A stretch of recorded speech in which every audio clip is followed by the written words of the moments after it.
Well, with so many schools closed all across the state right now, high school seniors are facing big challenges about their next step before going off to college in the fall. Jayne Fonash, the president of the National Association for College Admission Counseling, is joining us right now to talk more about this. Hi, Jayne. Thank you very much for taking a few minutes today. Hi, thank you for asking me to join you. Let me ask you first. Obviously, I think this is something nobody expected. This is overwhelming and emotional, I think, for a lot of these high school seniors. They've lost out on an opportunity here to have that on-campus visit. What do you tell these students? So I probably have 3 or 4 really short suggestions of some things that they should be thinking about right now. First of all, I would encourage all of the seniors to take a breath. You have bright futures ahead of you. It's just that the path that you're going to take to make this decision is going to be a little bit different. It's okay to be sad about losing some rites of passage or disappointed that you won't have that final visit, but I would encourage you to be open-minded and be flexible as you make a decision, because we need you to be our next group of leaders. You should decide whether or not your foundational decisions are the same as they were a month or 2 ago. Are you still interested in attending the same first choice school or the same part of the country that you thought you might attend? Is your major still the same?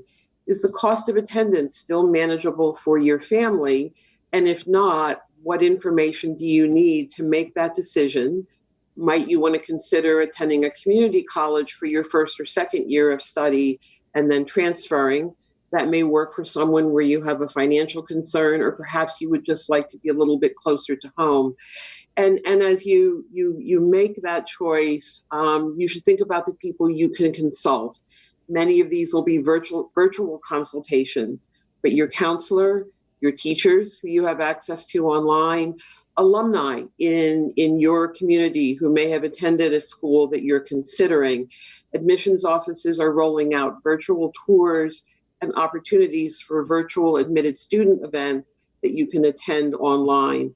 And in the end, whatever choice you make, I hope you'll celebrate it. This may have been a different process than what you expected, but making a decision about the next few years of your life is exciting, and I hope you will all still celebrate when you get to that point. Yeah, I was going to mention, you brought up the whole idea of, students maybe changing their minds in the past month or so. I think that's probably something a lot of parents can expect.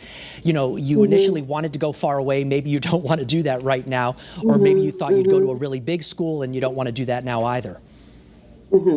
That's correct. And in my conversations with students in my community, there are students and families who are changing their minds and asking different questions. Certainly, parents always think about medical resources in a community where their student may be living, but that becomes even more important now. Transportation to get home in the event of a crisis. Students are also getting used to online platforms in their high schools, a new effort for just about every high school in this country.